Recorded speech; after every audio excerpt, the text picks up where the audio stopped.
the markets have to balance what could be very disruptive consequences from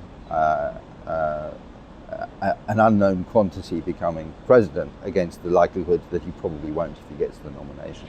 So I think what you see is that financial markets haven't really taken fright at the moment because the probability of a Trump presidency is still regarded as relatively low. There are consequences, though, for things like exchange rates. Just for example, the idea that there would be a large devaluation of the renminbi in the middle of a US campaign of this type seems particularly, shall we say, inappropriate. If you look at the domestic reform agenda, there is at the moment frustration with the amount and the speed of reform that is taking place.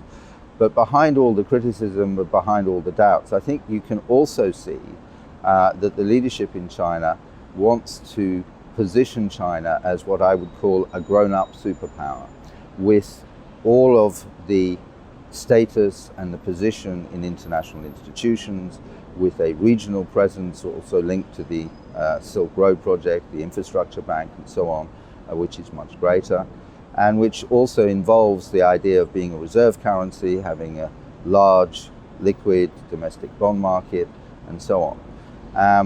And if China is successful in managing its own economic transition, I think really in a sense you would say that its influence on the rest of the world will be felt more by competition in technology, for example, than competition in cheap labor. Automation and innovation in the technology sector will probably make cheap labor much less important. Its role as a commodity powerhouse of commodity demand will not be as conspicuous. I think what's happening at the moment is probably best described as the oil price trying to bottom out. And I think that's a process that probably will continue through this year, and that, as with all commodities that are in oversupply, there is a period in which the price will fall below the cost of the marginal producer in the world economy, forcing output cuts from existing producers.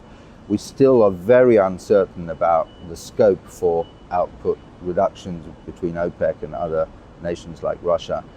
But I think the process you'd think is that sort of below $35 to $40, we're below the long run equilibrium that we're likely to see over the next few years.